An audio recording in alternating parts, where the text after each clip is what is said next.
Baik, terima kasih atas kesempatan yang diberikan. Perkenalkan, nama saya Rian Ivan Maswara dengan nomor urut absen 24. Di sini saya akan menjelaskan tentang materi pengaruh gaya dengan mata kuliah Mekanika Rekayasa.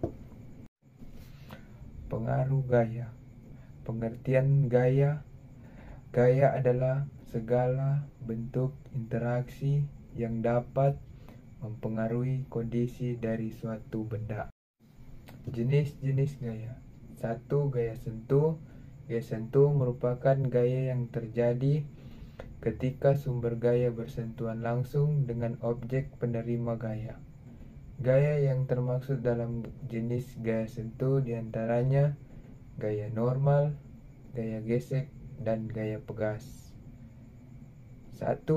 Gaya normal merupakan gaya yang bekerja pada dua benda yang saling bersentuhan, di mana arah gayanya selalu tegak lurus dengan permukaan bidang sentuh. 2. Gaya gesek. Gaya gesek terjadi ketika dua permukaan benda saling bersentuhan. Arah dari gaya gesek selalu berlawanan dengan kecenderungan arah gerak benda. Ketiga, gaya pemuli pada pegas. Gaya pemuli pada pegas adalah gaya yang menyebabkan benda bergerak menuju titik keseimbangannya kembali setelah mengalami simpangan pada gerak harmonik. Selanjutnya, gaya tak sentuh.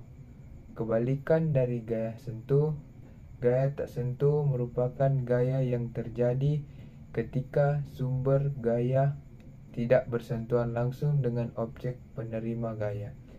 Gaya yang termaksud dalam jenis gaya ini diantaranya gaya gravitasi, gaya magnet, dan gaya listrik.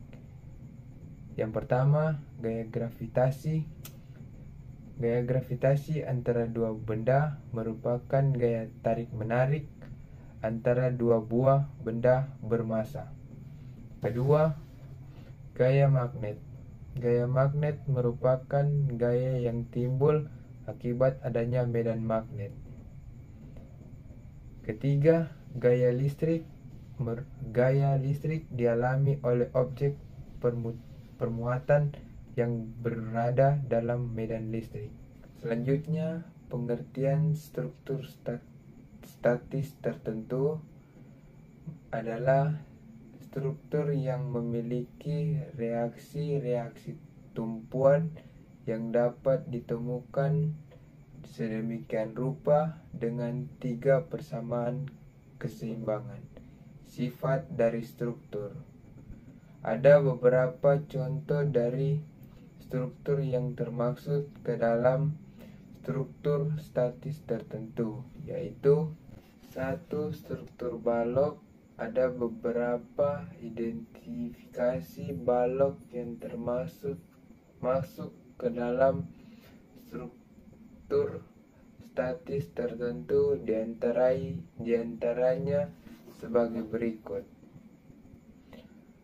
Pada gambar di atas ada salah satu contoh struktur balok yang termasuk dalam struktur statis tertentu. Yang kedua, struktur kerangka kaku. Untuk kerangka kaku, identifikasi struktur statis tertentunya adalah sebagai berikut. Suatu rangka kaku akan termasuk ke dalam statis tertentu karena terdapat reaksi luar hanya 3 saja. Yang ketiga, struktur rangka batang sebagai berikut. Struktur rangka batang bisa disebut struktur statis tertentu karena stabil dan mempunyai jumlah gata yang tidak diketahui kurang dari 3 dan jumlah batang dalam rangka batang tersebut.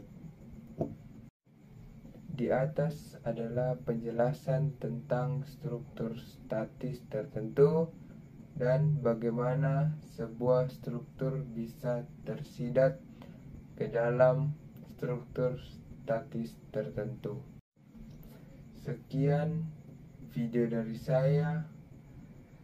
Mohon maaf jika ada kesalahan atau tutur kata yang menyinggung. Sekian dan terima kasih.